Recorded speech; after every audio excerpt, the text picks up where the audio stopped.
సీరియల్స్లో చేశారు, ఒక సీరియల్ చేశారు కదా. యా ఎందుకు సీరియల్స్లోకి ఎంటర్ అవ్వడానికి రీజన్ ఏంటి, బయటికి రావడానికి రీజన్ ఏంటి? ఎంటర్ అవ్వాలి అని ఏం అవ్వలేదు, నా వరకు కాల్ వచ్చింది సో వెళ్ళా. అండ్ నాకు మూవీస్ లైఫ్ బాగా అనిపించింది సో మూవీస్ చూస్ చేసుకుందామని. Serials life బాగోదా? బాగోదామంటే నాకు కంఫర్ట్ జోన్ మూవీ ఇచ్చింది. అవునా? అంటే లైక్ కంఫర్ట్ జోన్ అంటే టైమింగ్స్, వర్క్, ప్రతిదీ. యా సీరియల్స్ ఎన్ని రోజులు షూట్ అవుతుంది మామూలు? అదే మార్నింగ్ 5 నుంచి మనం 5కి వెళ్తే ఈవినింగ్ నైట్ 9, 10 అవుతుంది, ఇన్ కేస్ 11 అవ్వచ్చు. సో నాకు అది కొంచెం ప్రాబ్లమాటిక్. నేను అంత పర్టికులర్ గా సీరియల్స్ చేయలేదు. ఫస్ట్ ఆఫ్ ఆల్ ఒక 10 to 15 days చేసి ఉంటాను ఒక సీరియల్ మదర్ నగర్ లో అని చెప్పి సిరి అనే క్యారెక్టర్ చేశాను. సో అది కూడా రికగ్నైజేషన్ వచ్చింది అనమాట. సో సీరియల్ ఏంటంటే ఈ రోజు చేసి రేపు టెలికాస్ట్ అయిందనుకో ఆటోమేటిక్లీ వచ్చేస్తుంది. సో అది కూడా నేమ్ వచ్చింది, బట్ నాకే వద్దు అనుకున్నా. అండ్ సీరియల్ కూడా ఎండ్ అయిపోయింది. వంశీ ఫార్మ్స్ ఇప్పుడు రీసెంట్ గా ఆపేస్తున్నారు. yes తెలిసిందా? ఎందుకన్నా రీజన్ తెలిసిందా? టచ్ లో రీజన్ ఓన్లీ రీజన్ వీడియో చూసాను, సంథింగ్ బిజినెస్ లాస్ అయింది అని. ఇదంతా అమ్మాయిల వల్లేనా అంటే? నాకైతే తెలీదండి సీరియస్లీ. వంశీ ఇలా అమ్మాయిల్ని మారుస్తా ఉంటాడు దీని గురించి అనేది ఒకటి ఉంది కదా, అందులో మీరు ఒకరు ఉన్నారు కదా. అంటే దేనికి చేంజ్ అవుతారు అసలు? అమ్మాయిలు ఎందుకు మారిపోతూ ఉంటారు? అది వాళ్ళ థింకింగ్ బట్టి అనుకుంటాను నేను. నా వరకు కాల్ వచ్చింది కాబట్టి సో లైక్ ఇన్స్టాలోనే మెసేజ్ చేశారు, సో ఇలా వీడియోస్ అనుకుంటున్నామండి అండ్ మీరు లైక్ న్యాచురల్ గా అన్ని వీడియోస్ లో డిఫరెంట్ ఉంది, సో మీరు చేస్తారని అనుకుంటున్నా అన్నారు. ఓకే అని చెప్పి మీట్ అయ్యాను, చేశాను. Yeah paid. ఎంత ఇస్తారు ఒక వీడియో? ఇన్స్టా రీల్ బట్ట లేకపోతే ఇట్స్ లైక్ నేను ప్యాకేజ్ తీసుకున్నాను, మంత్లీ ప్యాకేజ్. మంత్లీ ఇన్ని వీడియోస్ ఎన్ని డేస్. మీరు మారిపోవడానికి reason? I have one shoots movie. అచ్చా, మూవీ షూట్స్ వల్ల వదిలేయడం జరిగింది, అంతేగాని ఎటువంటి ఇబ్బందులు అలా ఏం లేదు. మంచిగా ఉంటాడా? నా వరకు అయితే ఫస్ట్ ఆఫ్ ఆల్ నేను నా వర్క్ ఏంటి నేనేంటి అంతవరకే చూసుకుంటా, బట్ నా వరకు అయితే ఫైన్ అండి, బానే ఉంది. ఈ అలిగేషన్స్ వచ్చాయి కదా ఇవన్నీ, ఇలాగా అమ్మాయిల ఫార్మ్స్ అని ఇవన్నీ, దాన్ని మీరు ఏం చెప్పాలనుకున్నారు నార్మల్గా? ఇలా అంటే మీరు అందులో ఉండి వచ్చారు కాబట్టి నేను ఇలా మాట్లాడాలనుకుంటే ఏం మాట్లాడాలనుకున్నారు? నేనేం దాని గురించి చెప్పాలనుకోవట్లేదు అంటే నాకు నేను వదిలేసా. ఫస్ట్ ఆఫ్ ఆల్ నేను వర్క్ చేసా వచ్చా అంతే, దట్స్ ఇట్. చిత్తూరు కదా? Chittoor like Bengaluru near to Madanapalle. Industry కోసమే వచ్చావా? ఎస్. ఎలా స్టార్ట్ అయింది జర్నీ నీది? లైక్ ప్రొఫైల్ చూసి ఫొటోస్ చూసి తిను బాగుంది అని చెప్పి one of my friends so అలా చూసారు, సెలెక్ట్ చేసుకున్నారు. షార్ట్ ఫిలిమ్స్ లేకపోతే డైరెక్ట్ మూవీస్? ఒకటి చేశాను షార్ట్ ఫిలిం, దాని తర్వాత డైరెక్ట్ మూవీ ఆఫర్ వచ్చింది. ఇప్పుడు పేరెంట్స్ అవన్నీ ఏమనలే, ఇబ్బందులు రాలే? ఫ్యామిలీ సపోర్ట్ నాకు చాలా ఉంది ఇండస్ట్రీగా. యా, మమ్మీ డాడీ చాలా సపోర్టివ్ అనమాట.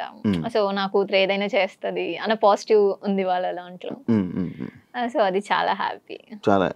ఇప్పుడు యాక్చువల్లీ నేను మీ ప్రొఫైల్ చెక్ చేయడం జరిగింది ఇన్స్టా, ఎక్స్పోజింగ్ అని కానీ లేకపోతే ఇది ఎక్కువ ఉంది, అలా పెట్టడానికి రీజన్ ఏమైనా ఉందా? అలా ఏం లేదు, నేను ఎక్స్పోజింగ్ ఏది చెయ్యాలి అని అయితే నేనేం చేయలేదు జనరల్ గా. సో ఓకే నేను ఓకే అసలు నేను ఫస్ట్ ఆఫ్ ఆల్ నేను రెడీ అయ్యి ఏ రీల్స్ చేయలేదు, నార్మల్ గా జనరల్ గా ఉంటాను, టైం పాస్ లైక్ అలా రీల్స్ చేసా. బోల్డ్ అర్పిత బోల్డ్ అంటే యాక్సెప్ట్ చేస్తారా? ఎందుకు యాక్సెప్ట్ చేయాలి? ఇప్పుడు మీరు ఏదైతే ఇందాక బాలరాజు అందులో ఆ క్యారెక్టర్ ని అది చూసి అలాంటి రోల్ మ్యాక్స్ కొంతమంది అయితే ఒప్పుకోరు, కానీ మీరు ఒప్పుకోవడానికి చేయడానికి రీజన్ ఏంటి? నేను ఓన్లీ క్యారెక్టరే చూసా, యాక్టింగ్ చూసా, సో ఆ క్యారెక్టర్ కి ఇంపాక్ట్ ఎంత ఉంటుందో చూసా.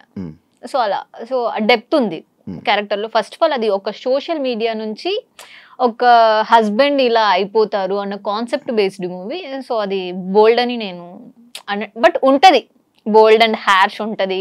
సో నేను చాలా పెయిన్ ఫీల్ అయ్యాను, నాకు లైక్ స్కిన్ అంతా అలర్జీ వచ్చింది, లైక్ ఆ బ్యాక్ సైడ్ అంతా, సో సఫర్ అయ్యాను. Only acting based. నాకు లిటరలీ ఒక షార్ట్ చేసినప్పుడు కళ్ళు తిరిగి ఇలా పడిపోయాను, నేను కట్ చెప్పకుండా సీట్ కంటిన్యూ చేశాను. సో నాకు వాళ్ళు ఎక్స్ప్లెయిన్ చేశారు డెప్త్ ఎంత ఉంటది, క్యారెక్టర్ ఎలా ఉంటది అని చెప్పి. నేను బోల్డ్ అని ఏం థింక్ చేయట్లేదు. ఒక అమ్మాయిని ఈ క్యారెక్టర్ లో చూసినప్పుడు మళ్ళీ అలాంటి రోల్సే వస్తాయి కానీ వేరే రోల్స్ వస్తాయని ఎక్స్పెక్ట్ చేస్తున్నారు? యా అంటే నార్మల్గా ఉండేది. ఇప్పుడు అర్పిత లైక్ ఈ సీన్ చేసింది, ఇలాంటి రోల్స్ ఆమెకి ఇలా సూటబుల్ అవుతాయి అని చెప్పి ఇలాంటివి ఎక్కువ ఆఫర్స్ వస్తాయి కదా, అదే కంటిన్యూ చేస్తారు అనేది నేను కొంతమంది దగ్గర నేను విన్నాను ఇంటర్వ్యూ చేసిన. అది నిజమా? ఇప్పుడు అది ఒకటి అలా ఉంటది, మిగతా దాంట్లో నాకు అంటే ఒక లైక్ తెలుగు అమ్మాయి శారీ కట్టుకుంటే ఎలా ఉంటది, లైక్ ఆ ట్రెడిషనల్ వేస్ లోనే వస్తాను నేను డిఫరెంట్లీ నేను కోరుకుంటుంది అది. ఎందుకంటే like romantic way or bold type కాకుండా నాకు మోడ్రన్ బాగా సెట్ అయ్యిద్ది. శారీ బేస్డ్ కన్నా నాకు మోడ్రన్ సెట్ అయ్యిద్ది, కానీ నాకు వచ్చేటవన్నీ శారీ బేస్డ్ వస్తున్నాయి. అవును నార్మల్, కానీ మీరు తెలుగు అమ్మాయి కాదుగా. తెలుగు అమ్మాయి బెంగళూరు సైడ్ అన్న. Bengaluru means near to. And first of all మీకు నా ప్రొఫైల్ ఎలా రీచ్ వచ్చింది, ఎలా కనుక్కున్నారు, ఐ మీన్ నాతో ఇంటర్వ్యూ ఎందుకు చేయాలనుకున్నారు?